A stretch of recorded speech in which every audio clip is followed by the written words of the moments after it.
Selam dostlar. Biz bugün anlaşayan oynayız. Siz de koşulunuz. Birimiz kulakşanlarını kiye. Mında birimler, Mısında isimler mında koyda. hem nisli.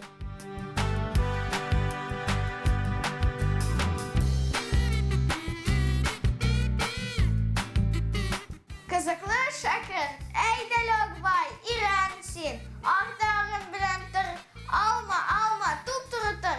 Tez tutur, yakşı otur. Sonrası şüreli. Şüreli? Yok, kim ona yazdı?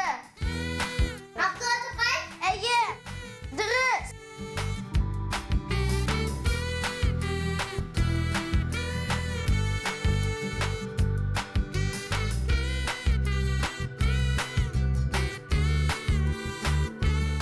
Hitler. Eye, dürüst.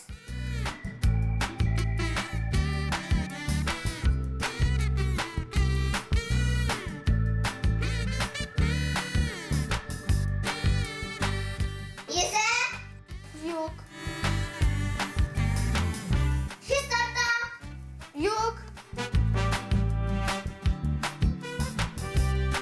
Uturta, karışa.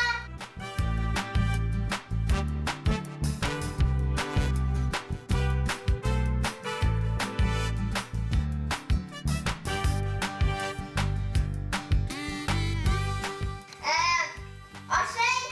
Yok. Oturta. Arılık şeşe. Şeşe. Arılık. Yeşil. Arılık. Arılık. Eye. Neresi? Arılık şeşe. Arılık şeşe. Eye. Abdullah Tufay. Şidlikte. Arılık şeşe.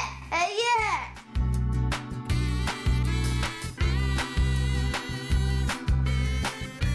Üçüncü round.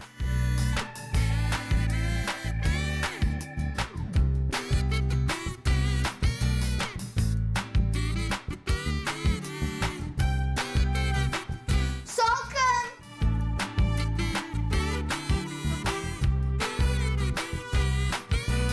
Kurka. Eye. Korkak arıslan. Eye. Korkak arıslan.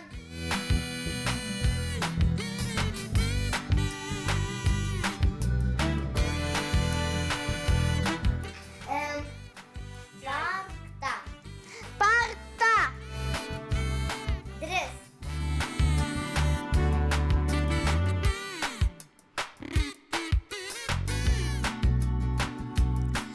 Muzikаны тыңлый. Eye, dres. Korkak arıslan parkta muzika tыңлый. Eye dres. O, şunday kızık buldu bu. Rahmet Azali. Rahmet Timirhan. Dostlar, bugünkü mine şular idi. YouTube'ga yazılığız. Hem hoş. Sağ olunuz.